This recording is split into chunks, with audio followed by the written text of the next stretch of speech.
can get out of it. Great human being. And I have to welcome the CEO of Professor for Life Incorporated, Professor Silvester Henderson. My friend, my man. What's up, bro? How you doing, brother? And thank you again for allowing me to be on your show, Nexxlegacy Live.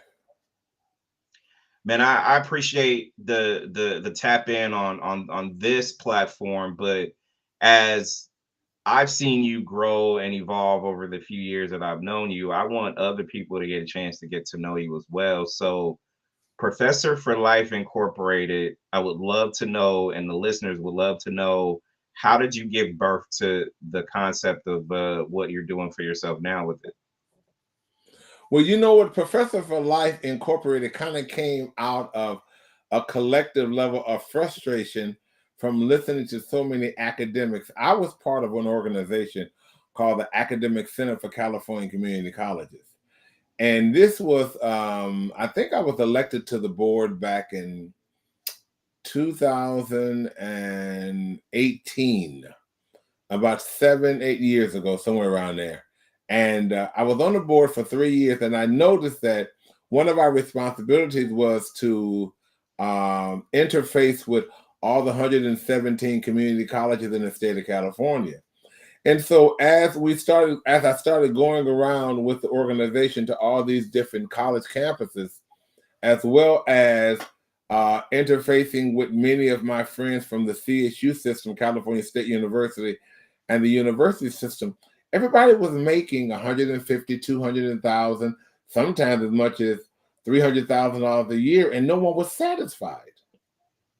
And everyone was Wow. always complaining, and I was trying to figure out why is it that academics are never satisfied?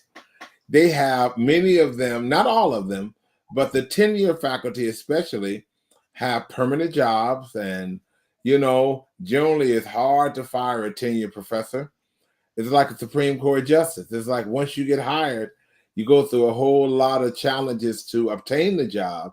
But once you reach that level, you have life security and income. You may not have everything that you want, but your life is so much better than everyone else. And I noticed that everyone was always just unhappy.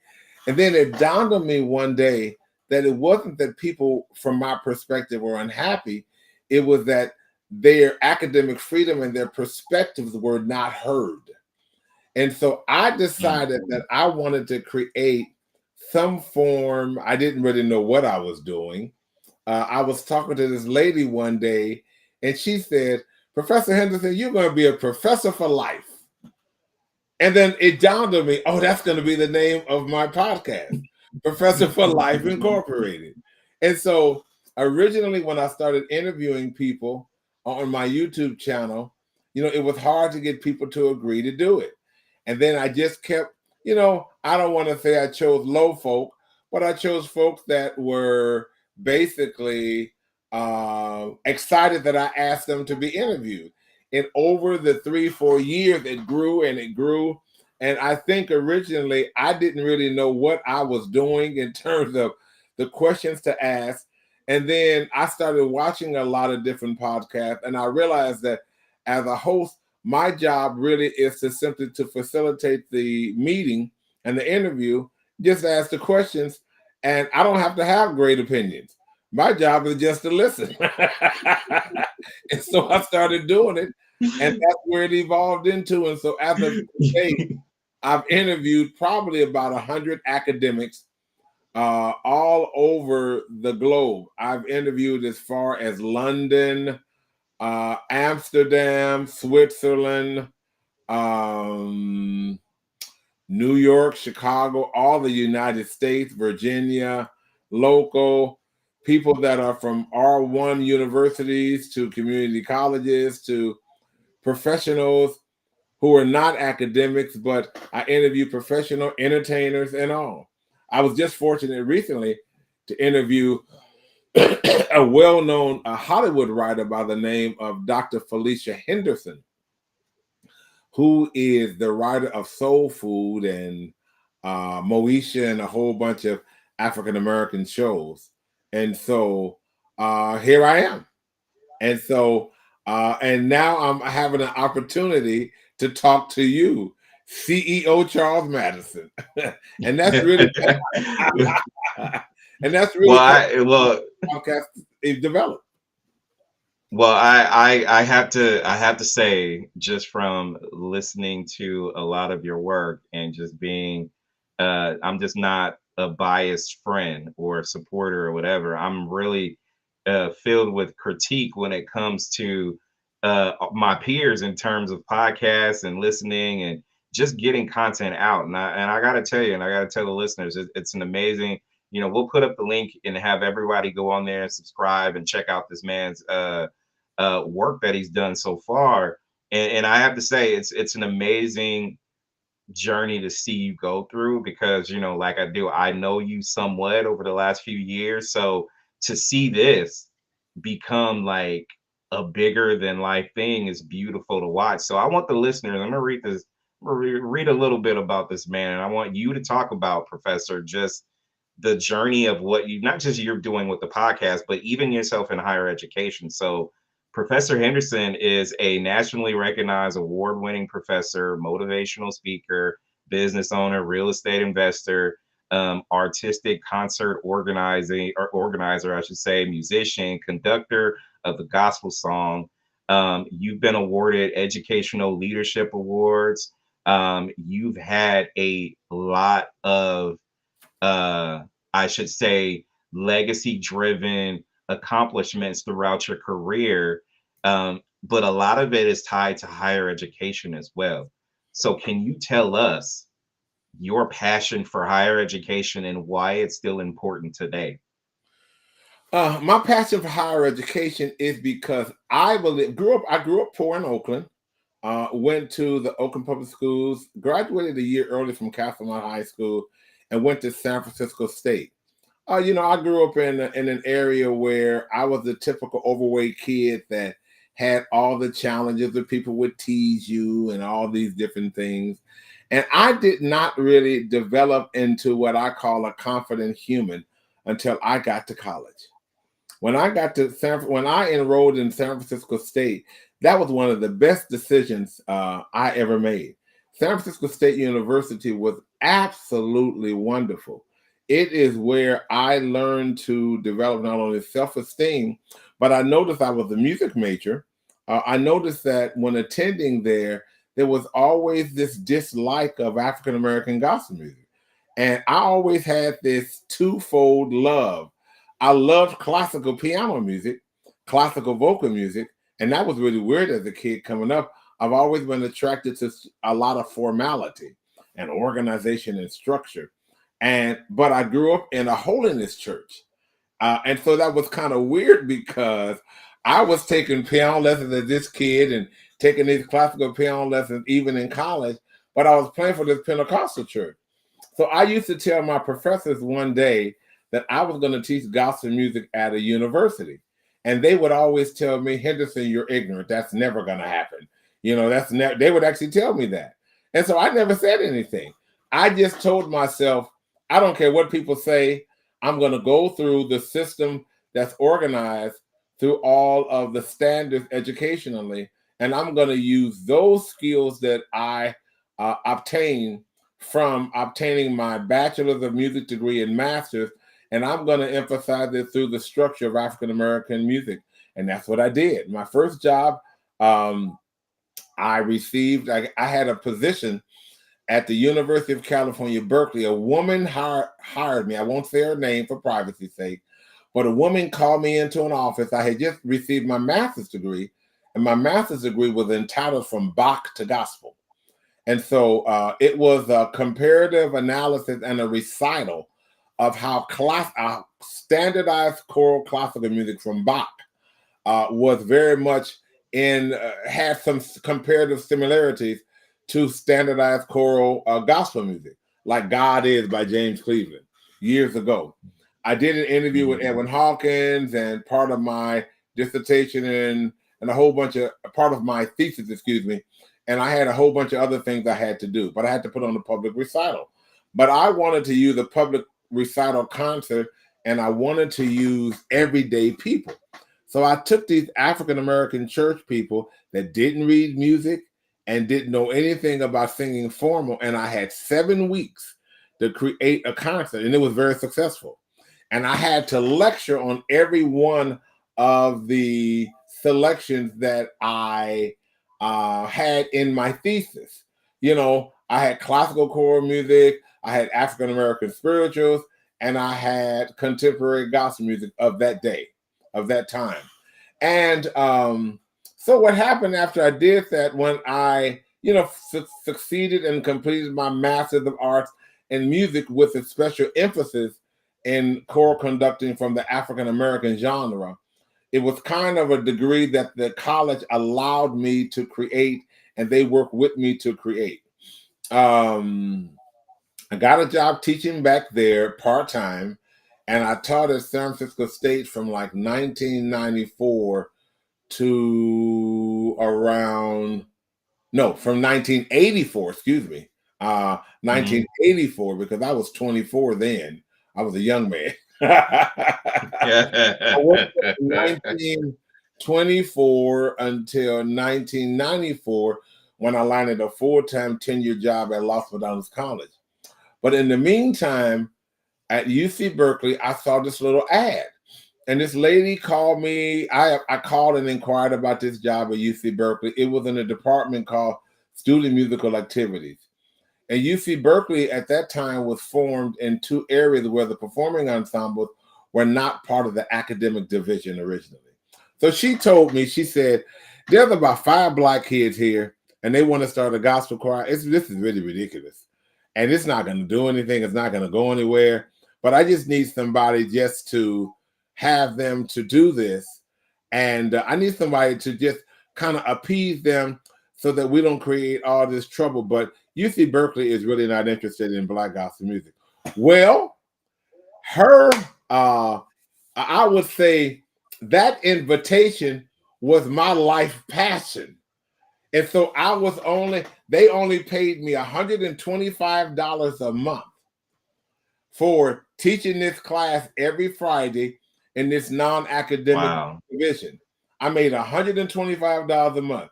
I put so much effort, and I made such a marriage heart-wise with the students, where we went the first semester, I think in the class I had maybe like 20 students. The next semester I had like 85, and the word kind of got around in the campus. So within less than a year and a half, we had started raising 20, 30, 40,000, doing big concerts.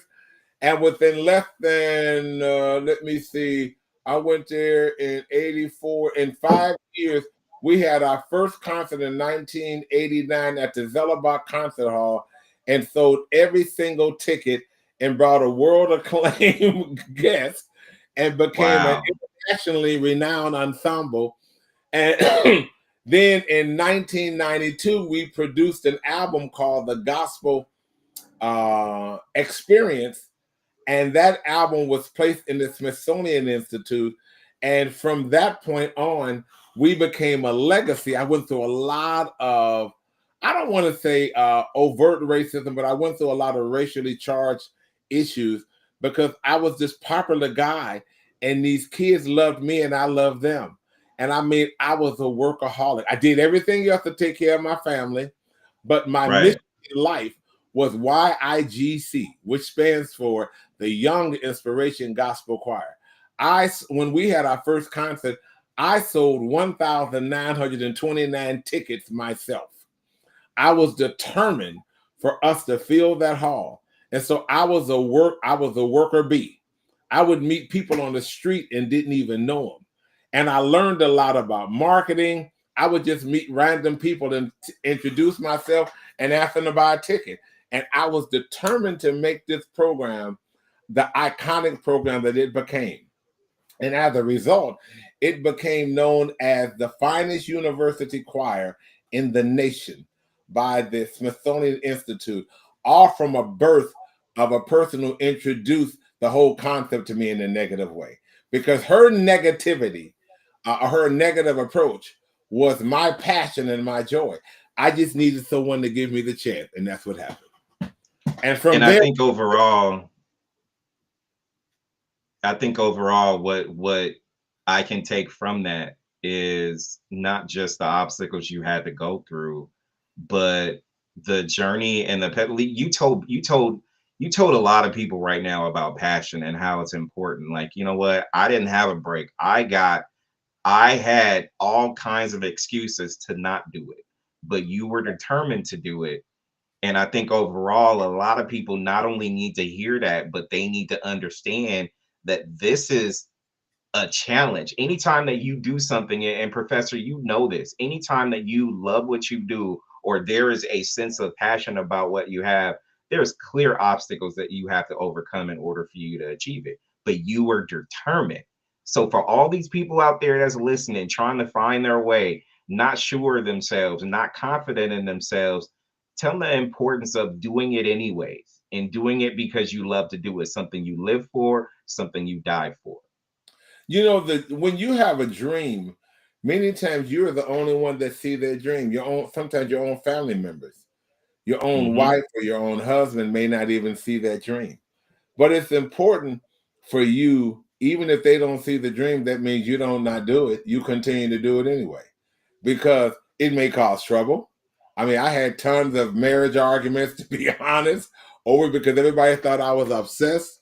But it was that passion and that dream inside of me. I couldn't stop it. And so as a result of that, when that passion is what landed me a job at Los Medanos College as the tenure professor. So eventually what happened was I developed such a large profile, not only within California, but all around the world, globally, that I was hired at Los Medanos College, and I created a world acclaimed choral music program there.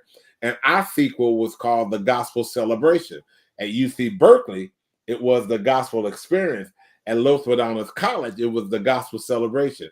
But the Gospel Experience was really the grandfather of the program at the Gospel Celebration. And so that's how I started bringing all these different music celebrities, and because I didn't know anybody, I didn't know Right. nobody, I started bringing pop artists, well-known gospel artists, had some difficulties here and there, have some people that you Mhm. had to argue with that didn't want to do what you was paying them to do. But I learned how to Yeah. grow and be a real adult. I remember when I Right. first had contracts, when I first had a contract, I was paying this artist, and I won't mention his name, $5,000 to just sing 3 selections. And he decided that he didn't want to come to a rehearsal. So I decided you're not going to get your $5,000. You know what? That created, see, but it took me a minute to learn how to become Yeah. an adult. It took me a minute to learn how to stand before 3 to 4 to 5,000 people. We've had concerts with as many as 5,000 people, and I've had to stand up. And it took me a minute to become comfortable. I had to realize that people are going to complain. People are going to say you crazy, which they did. People are going to say the Right. man is obsessed. But the bottom line is that I wanted to have a touchdown. I needed to win the Super Bowl, and it was a choral Super Bowl, and I was determined to be the winner. And so my passion was, I had a love inside of me for African American music that no one understood, but I also had a love of me for education. So I learned to marry the two. And so right now, I'm like the only leading scholar in the world, and no anywhere on the planet, that actually uses standardized teaching methods in what you call standardized classical choral music, teaching African American music. I sort of created my own niche. And as a result, I retired, but I'm still now spending the time supporting other academics because I understand the system. So your passion should never stop, because when you die one day, you want to make sure that you're not like the people sometimes in the barbershop that always talks about what you could have done. As of today, CEO Madison, I can honestly tell you, every bucket list that I have had, I have completed in terms of my career. That's a testament to the work that you want to put in to leave a legacy, and the appreciation level should be over the moon in terms of that. Let me ask you about education in today's day and age. Okay. I know you've seen the evolution of it from when you first started, from your higher education and your learnings. You told me earlier that you found yourself in college for all the other reasons that I'm sure, we have not known, but you found yourself there. There's a lot of people are discouraged about college based on not just what they can get out of it, but also what they may find themselves in when they get out of college, meaning fearful, not just due to jobs, but just the support that I feel like a lot of college kids and adults need. Um, where do you stand in terms of how we are sitting right now with our educational system and the fact that there is still a need for not just funds and support, but just those moments where you felt like my life has changed when I went to college? We need other people to feel that way too. That's right. College today and higher education, I want to be deadly honest. I think Hmm. it's too easy. I do. Okay. I think Okay. that one of the challenges is we have a society where people sometimes are weak as tissue paper. And so people are weak as tissue paper. And so, you know what? You have programs now where everyone is so busy doing, I guess, this exercise in me, this exercise in mental evaluation. Well, see, I grew up in a very rough family, and how you felt had nothing to do with what you had to do. And Right. so one of the challenges I think that college, the fact is that you have so much online education, you have Chat GBT, you have Bing, you have all these different sources where students are looking for an easy way out. And so anytime they come up with any challenge, they're not able to land it. And because everyone is now money hungry, a lot of the administrators are just money hungry, and they want to keep their big salaries. They want many of the professors to pass students who really, quite frankly, need to retake classes, or you need to be more firm. So I personally think that the learning is, I think it's ridiculous. That's just my opinion. I don't think there's no reason why. I don't care whether you're on welfare. If you're on welfare, you're getting some income. You can pay $500 a semester to go to school. But in education right now, especially in the community college, you get free tuition, you get a free phone, you get free books, you get free food, you get grant money, and you still get Fs. That doesn't make any sense. Yeah. And instead of you putting restrictions and saying, you don't do your work, we're going to drop you out of this program and you can't come back. Period. You got to figure it out. What happens is that the counselors sit down and say, well, let's have a talk. And you know what, the person come in with some sad sob story instead of saying, life is going to always give you challenges. Life is going to also have a lot of sadness in it, but you have to find a way to overcome it. I'm not saying that you should not give programs and support to college students, but what I am saying is that the society right now is giving so many programs and support to college students. The students don't feel no sense of obligation Well, themselves. that's true.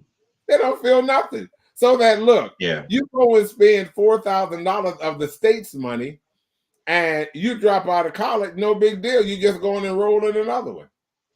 That's Hmm. crazy. Hmm. And so to So, me, Professor Henderson, here's what let me interject a little bit because I see where you're going with this, and I need to make sure that I also represent a part of what I feel like what's going on in this day and age as well. You nailed it when you said something about there's a me going on. It's a very selfish driven type of situation. Not when you go outside of the internet, but also internally. A lot of people are dealing with themselves. I'm pro. You have to look in the mirror and find out what it is that you want to do, what it is that you want to be, and how to get there. And sometimes it's cool to just say, I don't have all the answers. I need to go seek it. That's why it's important to say what you said in terms of access. Educational people who really and truly want to learn will find a way, because there is a way. And if people are out there saying that there is no way, that's not true. You haven't tried, or you haven't lifted up every single layer of whatever it is you got to do in order to you for you to be your best self. But also, Professor Henderson, we are in need of more educators, more inventors, more scholars where people can be able to help people pay it forward. And I think that's part of where the societal imbalance is right now, because people are so far over there looking to be liked and loved and whatever else, that we're not going to do the sacrifice type of things in order for that thing to become a bigger thing, for that to become a legacy. I just want your thoughts on that. You are absolutely right. CEO Madison, you are right. We need more scholars and academics who really want to be academics. One of the ways that it's kind of a slippery slope is 6 in one hand and half in the other. You want to Mhm. compensate people well for the talent and the trade that they have, but at the same time, you need to have expectations, and you need to have ways where if people don't meet certain metrics, they shouldn't have employment. Facts. See, you have a lot of educators, but you have a lot of administrators. I want to make that clear. Not you have a lot of people in education in general that make big bucks, but they don't do anything.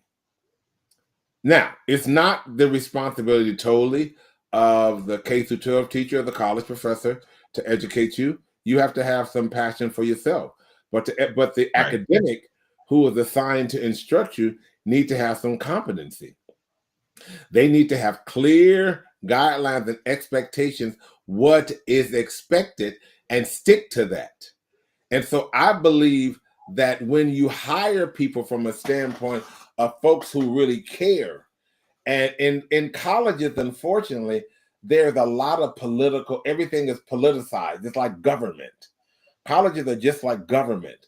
And many times the right people don't get hired and the wrong people get hired, not just in the classroom, but in terms of the administration at the same time. And so what we are in need of is a reformation in terms of our hiring practices. Our hiring practices, but not only after you hire, how do you evaluate and demand excellent service from your academics and from your administrators?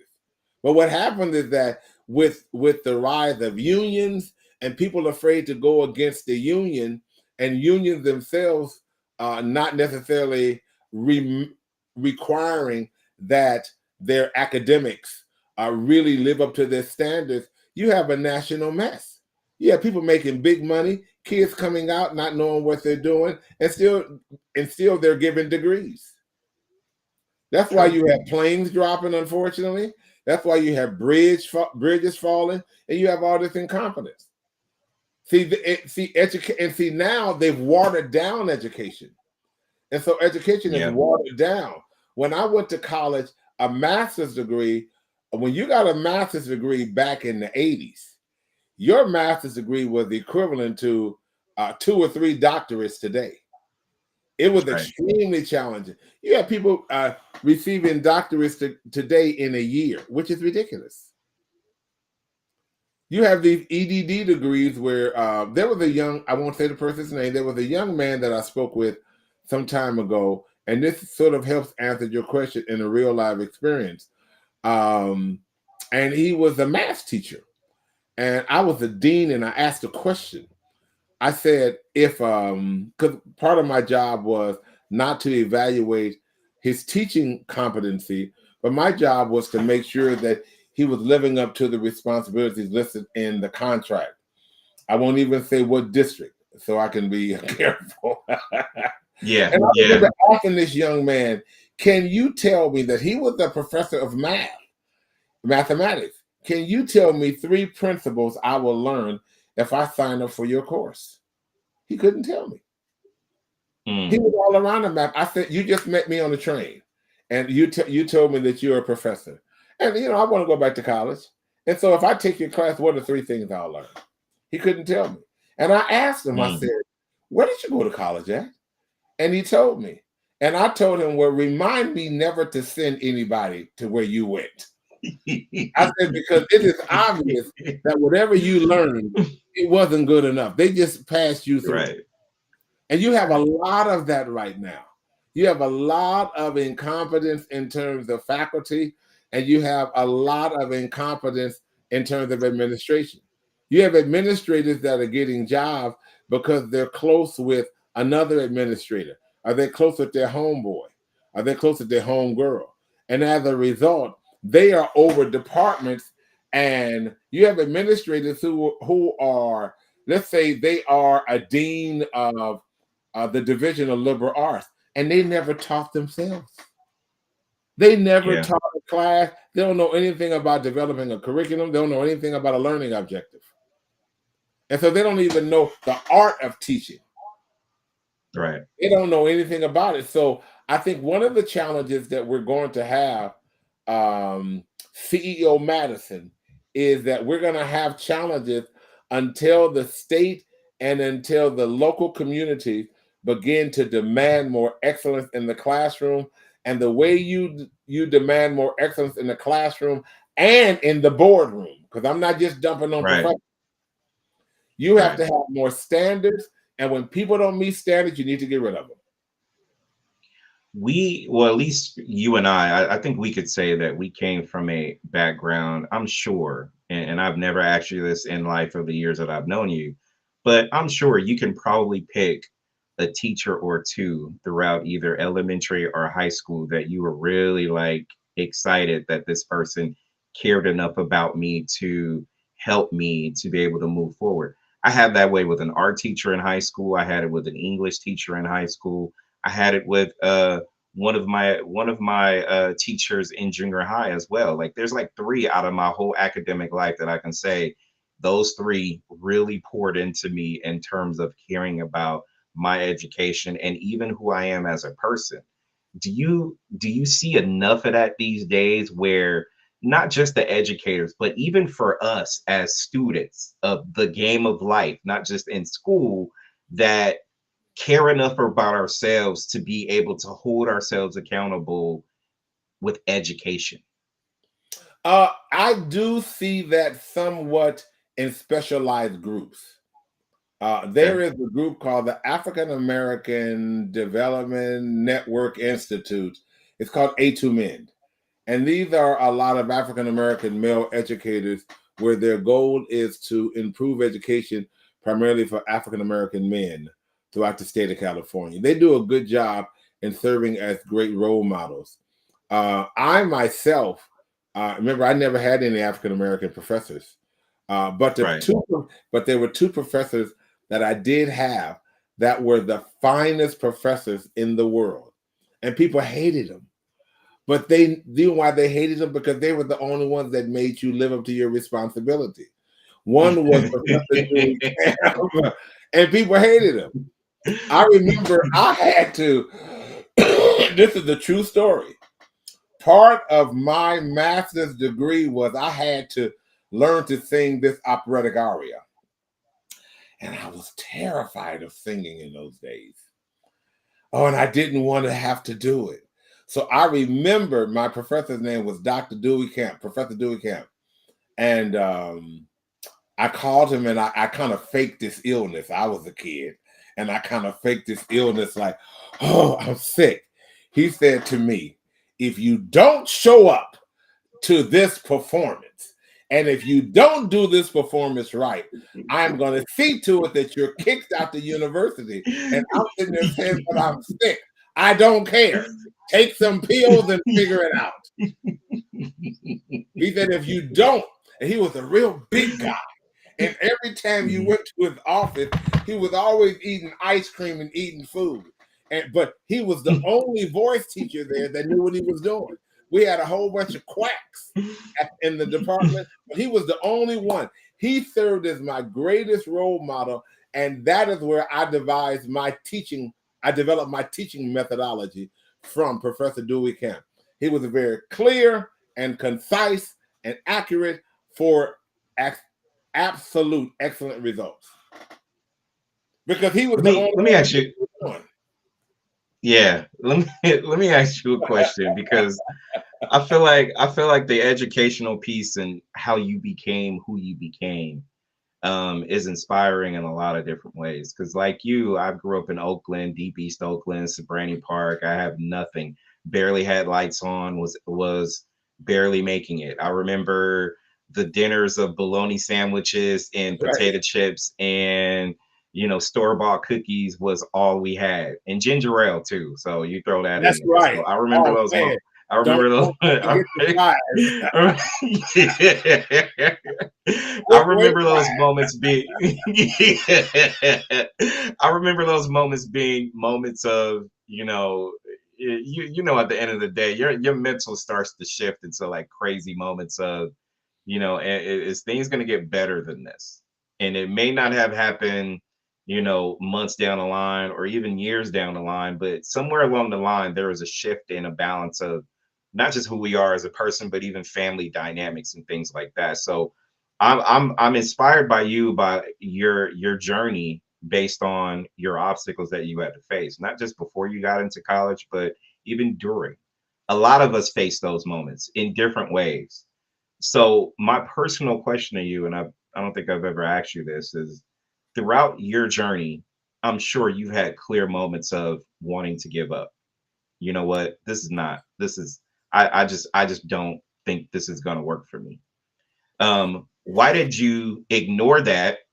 And not only ignore that, what charged you to even be more relentless in your productivity as a person? well, you know what, CEO Madison? It took me 14 years to land a permanent job as a tenured professor. I traveled all over the country applying, as far as Dayton, Ohio, Chicago, Dallas, New York. I would always get down to the second interview and someone else is selected. I was a heavyset black man. I liked African American gospel music. The thing that people always was impressed by was my piano skills. But I was always everybody my committees were always Caucasian men primarily that did not for whatever the reason they didn't like me and I didn't like them, and they could sense it. And I was never selected until finally somebody gave me the opportunity. So I can say that I had a persistence inside of me, and so I told myself that if I'm not able to make employment from one job, I'll just get 7, and I had 7 jobs. And so I was determined, because I had a wife and 3 kids to take care of. So I worked 7 jobs. 7. I had a service where I cut grass. I played for 3 churches. I taught piano. I played for little musical theater shows in San Francisco. I traveled. I worked as not only a private piano instructor, but a private voice instructor. And I would even clean people's houses for money, just trying to take care of my family. But I never believed that having a family meant I couldn't complete my goals. I felt that having a family meant it was harder to complete the goals, but that meant I couldn't get no sleep. But I told myself, either you sleep now or die later. Mm. So I decided to not sleep when I was younger, so that as being 65 right now, I have an incredible retirement. So I just paid all the prices to prepare for my retirement today. I never lost sight of the fact that if I don't prepare today, I'm going to pay tomorrow. And I Wow. don't care what no one said. That was just how I thought. People would say, Yeah. this man is a workaholic. He's crazy. That's why I started buying real estate. I started buying real estate when I didn't have no money. None. And I was always stressed out paying the mortgages. My kids used to say, oh God, they would say, Daddy is crazy. He got to pay bills this month, because I would always have some water and Tylenol, because I'd be scratching my head trying to figure out how I'm going to take care of this wife and 3 kids and pay this mortgage when I didn't have enough money. But I always figured it out. I learned how to shuffle money here, shuffle money there, and I kept believing in God, because I believed that God gave me a gift. Yeah, there were many times where I would cry by myself. That's the truth. There were many times where I was very, very discouraged, but that wouldn't last long, because when I opened the door, I had 3 kids that said, hi, Daddy. They had to eat. Right. So it didn't matter the obstacles that I had. And, one of my youngest daughter asked me, I'm not sure she got the methods clearly, but she asked me something maybe about 4 years ago about obstacles or myself or something. And my response was, sure. When I was a child, I was beat up by 25 kids. I was jumped on. I was teased. I had a horrible experience. I had low self-esteem. But even with all of that, what did that have to do with me becoming an adult and realizing that I could have stayed stuck in that gym room where I was attacked, or I could have said, I'm going to get to the point where I can control the school so I could stop what's happening in the gym room.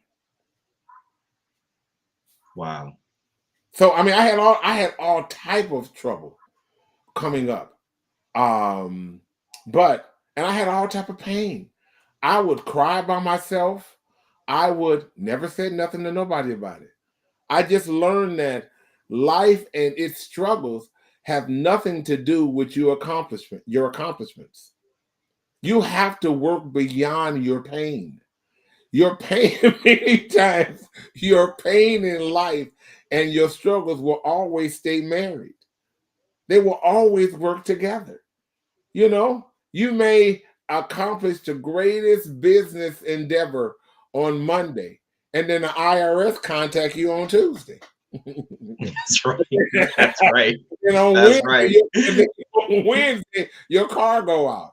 And on That's Thursday, right. the doctor tell you, you know what, you have prostate cancer. But you know what? So what do? You pick up, you figure, well, all this equals a full life.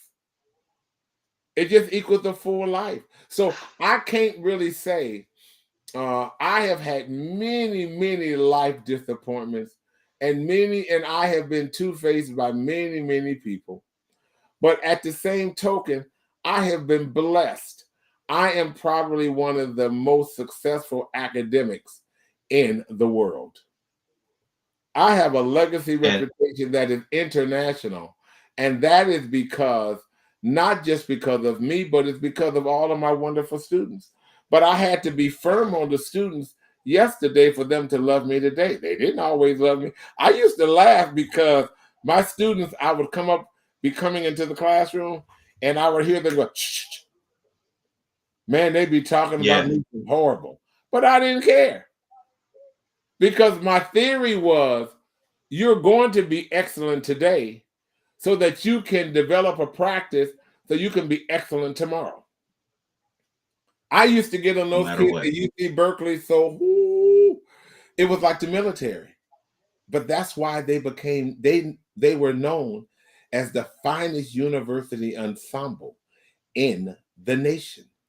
And to this day, they are still internationally iconic.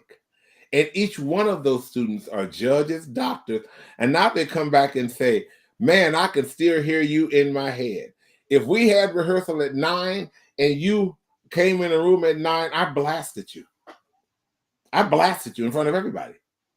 It wasn't like, because my point is that if you're on time, you're always late. You're already late. That's right. You're already late. That's So, right. I had a real big, and people would say, oh, he's mean, he's this. No, I was actually loving, because I was helping them prepare for the future. So I could not demand CEO Madison from young people what I didn't do for myself. So I pushed my own self. Even when I was discouraged, and even when I had deep pain, and even when I had marriage problems, which I did, and even when I had financial challenges, that had nothing to do with me being able to complete my journey. My journey was my journey. And if nobody understood my journey, guess what? Sylvester Carl Henderson understood it.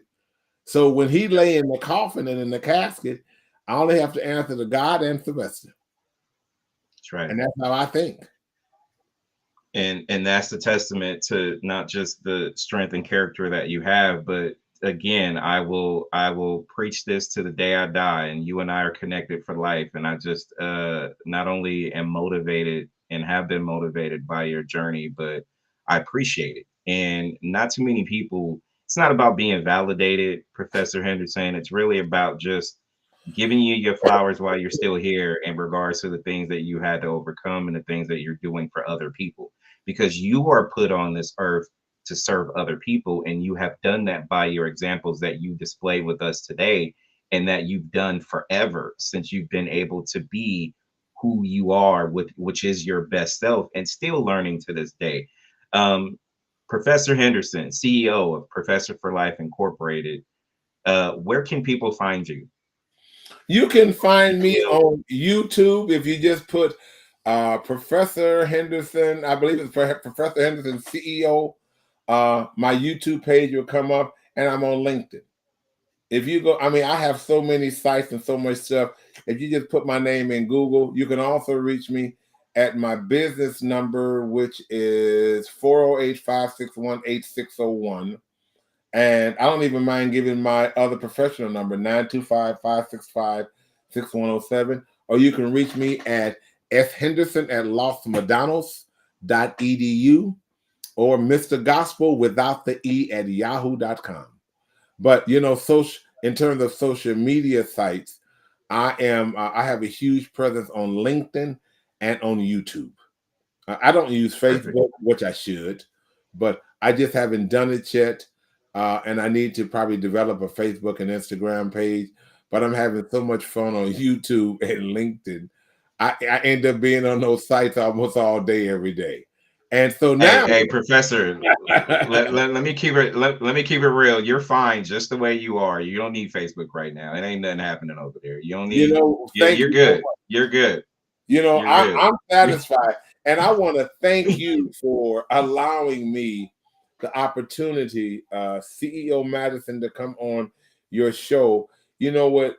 Meeting you was a godsend. We met at the Uncle's Credit Union in Pleasanton under conditions that I won't talk about on air that were not necessarily pleasant. And it was just something about you and that I just connected with. And I such appreciate your spirit and your tenacity. You've had many challenges that I have known that you have overcome. And I want to commend you for having such belief in yourself, where, being a banking and financial specialist and then saying, you know what, I've made enough money and I've done enough for other people. I'm going to concentrate on my brand right now and do for me. So that takes tenacity, that takes courage, that takes wisdom. And sir, I applaud you because you I have thank done you. that. And I you are thank an you. We icon for many young men. You know, I look and pray that God will continue to develop Nexxlegacy to become not only international, but continue to grow and grow and grow. And just the fact that I'm able to come on your show, that's so kind of you. And thank you for the opportunity. Well, I appreciate the opportunity. And in closing, not just I need everybody, and people will be able to see it with the link that I have. I will tag his YouTube and LinkedIn information on my website and my page. But I thank you for the opportunity that you've given to me. Like I said, we may not have met in like the greatest of circumstances a few years back, but here we are enhancing, doing what we can to not just uh share the wealth of knowledge with others, but also for each other, to inspire each other to do more. I still feel like I have so much to do, so much to give, so much to pay it forward. And for us to be able to talk about this and the need for people to think outside of the box, color outside of the lines, people, it's okay to do that. Because when you do it, you're doing it with your best self, your best intentions to be different. You don't have to be streamlined into everything. Even with education, you can learn differently than others. You That's can right. perform differently than others. You can be who you want to be because of you, but you have to get away from your own self challenges in some cases, but also your own ego. Sometimes, whatever it is that's your obstacle, it's important. If you listen to Professor Henderson and if you listen to me, you can take what we say and form your own conclusion and be a better you. That's That's right. all we want. And if you can do that, you're fine. I need everybody. Professor for Life Incorporated. Go check out my man's YouTube page, his LinkedIn, period. Professor, thank you enough. I Thank appreciate it. you. God bless you. And